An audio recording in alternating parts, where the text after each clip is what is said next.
Hello everyone, welcome back to the YouTube channel. आज के इस वीडियो में बात करूंगा बीएसएफ आरओ जो जोधपुर सेंटर का अंदर जो फिजिकल हुआ था। तो उस फिजिकल का मैं आपको जोधपुर सेंटर का रिव्यू देने वाला हूं।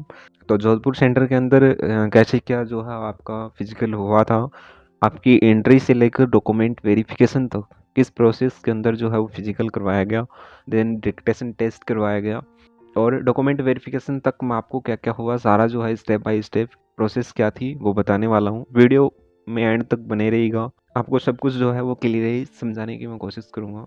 तो वीडियो में एंड तक जरूर बने रहना। सबसे पहले बात करते हैं, जैसे कि आपको एडमिट कार्ड में दिया गया है 7 बजे के करीब आपकी जो है वो एंट्री स्टार्ट हो जाती है। तो 7 साढ़े 7 बजे के करीब यहाँ पर एंट्री स्टार्ट हो जाती है। ठीक है, एंट्री जो है वो ओपन थिएटर के अंदर ही हुई, जो बीएसएफ का यहाँ पर दिया गया था ओपन थिएटर के अंदर। तो एंट्री 7:30 के करीब जहाँ हो जाती है, आपको एक एडमिट कार्ड और आधार कार्ड दिखाकर वहाँ पर एंट्री दे दी जाती है। जैसे ही आप अंदर एंटर होते हैं, तो मैं बता दूं 16 जनवरी की बात कर रहा हूँ मैं, जहाँ पर जो बीएसएफ आरओ और आरओ रेडियो ऑपरेटर की थी। तो बीएसएफ आरओ के जो 300 कैंडिडेट जो हैं वो बुलाए गए थे। तो 300 कैंडिडेट को अंदर बुलाकर एक लाइन बनाकर खड़ा कर दिया गया। देन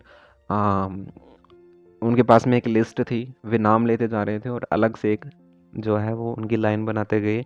और सभी की लाइन बनने के बाद में क्या हुआ कि 3-3 बच्चों को बायोमेट्रिक के लिए बुलाया गया। बायोमेट्रिक जो उनका होने के बाद में एक अलग लाइन में बिठा दिया गया। बायोमेट्रिक होने के बाद में तीसरे नंबर पे आपको जो है वो अंदर बुलाया जाता है पीएसटी के लिए। उससे पहले आपका जो है एक फ़ाइल तैयार की जाती है, जिसके अंदर आपका क्वालिफिकेशन वगैरह लेके आपको एक फ़ाइल बना देंगे एंड आपका जो सीरियल नंबर आपको दिया जाएगा वो उसके ऊपर लिख देंगे। देन आपको बोला जाएगा कि आपका अभी पीएसटी होगा। तो सबसे पहले चेस्ट मेजरमेंट होता है। चेस्ट मेजरमेंट होने से पहले आपको डिप्स वगैरह लगाने के लिए टाइम भी दिया जाता है। जैसे ही आप अंदर घुसते हैं तो आपका पीएसटी वहाँ पर होता है। वैसे ओपन थिएटर के अंदर जो है वो सभी के सामने ही होता है पीएसटी। तो आपको वो है जो ऊपर का टी शर्ट शर्ट वगैरह निकालने के लिए बोला जाता है। जैसे ही आप निकाल के अंदर जाते हैं, आपका सबसे पहले चेस्ट मेजरमेंट होता है। लेकिन काफ़ी स्टूडेंट ऐसे थे जिनका जो फुलाव नहीं आ रहा था, तो उनको बाद में टाइम भी दिया जा रहा था, उनको चांस दिया जा रहा था, उनको अलग से बिठा दिया जा रहा था। और जैसे ही आपका चेस्ट मेजरमेंट हो जाता है, उसके बाद में आपको हाइट के लिए बोला जाता है। तो हाइट आपका जो है वो मेजरमेंट होता है वहाँ पर। हाइट होने के बाद में आपका वेट होता है, और ये जब तीनों में अंदर आप पास हो जाते हैं तो आपको एक अलग से जो है वहाँ पर बैठा दिया जाता है। अब आपका जो है 20-20 का या 50 का 60 का करके वो क्या बनाएंगे, एक ग्रुप बनाते हैं और आपको जो ग्राउंड है उसके अंदर आपको ले जाया जाता है। फिर आपका रनिंग होता है। इसके बीच में देखो टाइम जो है वो काफ़ी दिया गया था। एंट्री आपकी लगभग 7 साढ़े 7 बजे हो जाती है।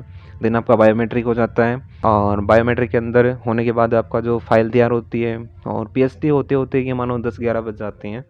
तो 10-11 बजे के बाद में आपको लगभग घंटे भर का टाइम मिल जाता है, क्योंकि जब तक 50-60 बंदों का वो पीएसटी होता है तब तक आपको बैठाए बैठाए रखते हैं। देन आपका ग्रुप बनता है, और जैसे ही आपको ग्राउंड के अंदर ले जाया जाता है तो आपको 20-20 की लाइन 20-20 कैंडिडेट जो हैं वो उनकी लाइन बनाकर आपको बिठा दिया जाता है। अब क्या होता है यहाँ पर, ग्राउंड जो है वो काफ़ी अच्छा था। पिछली बार की तरह ग्राउंड नहीं था, बिल्कुल 400 मीटर का काफ़ी साफ़ सुथरा और अच्छा ग्राउंड वहाँ पर आपको दौड़ने के लिए दिया जाएगा। तो जैसे आपको लाइन को 20-20 के अंदर बैठा दिया जाता है, और आपको वहाँ पर चेस्ट नंबर भी दिया जाता है। चेस्ट नंबर देने के बाद में आपको दौड़ने के लिए बुलाया जाता है। देखो यहाँ पर 6.5 मिनट पूरी पूरी दी गई थी। 6 मिनट 30 सेकंड, 30 सेकंड तक जो आ रहा था उसको भी ले रहे थे, यानी 6 मिनट 30 सेकंड आपको यहाँ पर टाइम पूरा मिलता है। और अब यहाँ पर दौड़ होने के बाद में आपको फिर से एक लाइन बनाकर बैठा दिया जाता है, और आपको इतना टाइम दिया जाता है कि आप अच्छे से रिलैक्स हो जाओ। देन आपका लॉन्ग जंप होता है। लॉन्ग जंप यहाँ पर 11 फीट ही था, जो सभी कैंडिडेट जो है वो क्वालिफाई कर गए थे फर्स्ट चांस के अंदर ही। देन आपका हाई जंप होता है, और हाई जंप के अंदर 3.5 फीट जो है वो भी जो ज़्यादातर कैंडिडेट हैं वो ये मानो 99% कैंडिडेट जो हैं वो लॉन्ग जंप और हाई जंप क्लियर कर गए थे।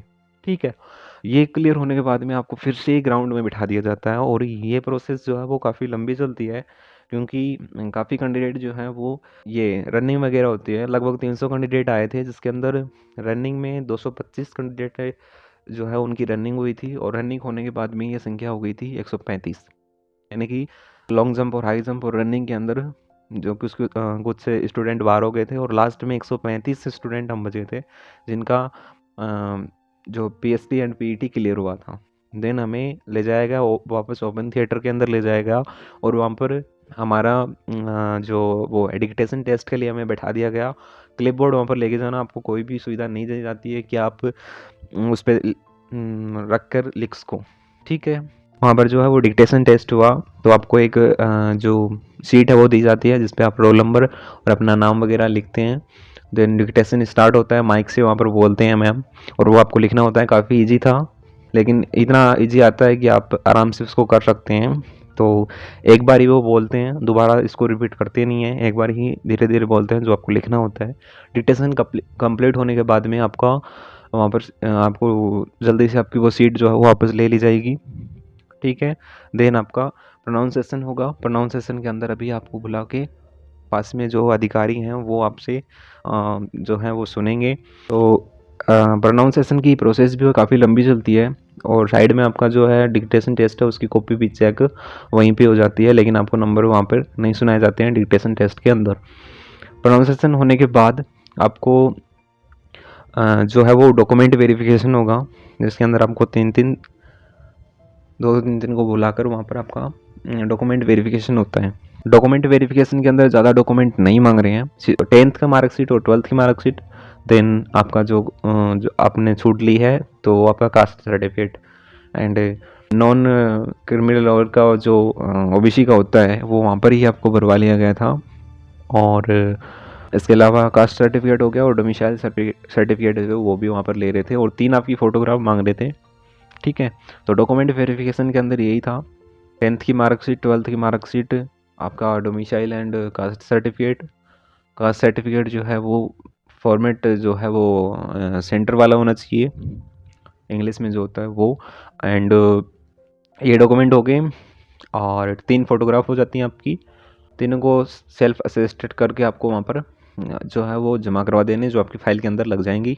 जिसके बाद में आपका जो है वो फ़ाइल भी है वो कंप्लीट हो जाती है। देन आपको इन्वेलप जो है वो फ़ाइल के अंदर ही लगा दिए जाते हैं आपके, और इस प्रकार से आपका डॉक्यूमेंट वेरिफिकेशन जो है वो कंप्लीट हो जाता है।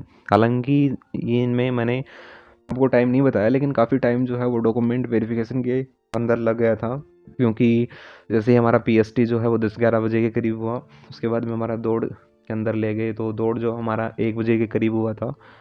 तब तक काफ़ी धूप आ गई थी, सर्दी वाली प्रॉब्लम नहीं हुई, हमें फेस नहीं करनी पड़ी।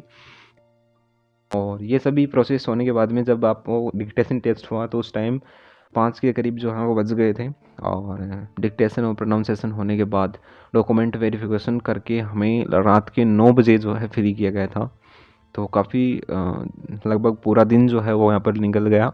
तो काफ़ी लंबी प्रोसेस होती है इनकी, लेकिन जोधपुर सेंटर का जो है वो स्टाफ काफ़ी अच्छा था, कोऑपरेट कर रहे थे बच्चों को, कोई भी दिक्कत जो है वो हो रही थी वहाँ पर सपोर्ट कर रहे थे। और खाने की बात करूँ तो खाने की व्यवस्था वहाँ पर कैंटीन जो है वो लग चुकी थी। वहाँ पर आप केले सेब वगैरह लेके खा सकते थे, बिस्किट वगैरह, तो खाने की यही थी। और उनकी तरफ से आपको कोई भी खाना वैसे नहीं दिया गया था, लेकिन आप वहाँ पर कैंटीन की सुविधा की गई थी, वहाँ से आप कुछ खा सकते थे। तो यही था जोधपुर सेंटर के अंदर। उम्मीद करता हूँ आपके सारे डाउट जो है वो क्लियर हो गए होंगे। जोधपुर सेंटर का रिव्यू मैंने दिया, आपको कैसा लगा कमेंट बॉक्स के अंदर ज़रूर बताना। एंड वीडियो पसंद आई हो वीडियो को लाइक ज़रूर करना एंड चैनल को सब्सक्राइब करें ऐसे ही अपडेट जो है सबसे पहले पाने के लिए। मैं मिलता हूँ ऐसे किसी नेक्स्ट वीडियो में, तब तक के लिए जय हिंद।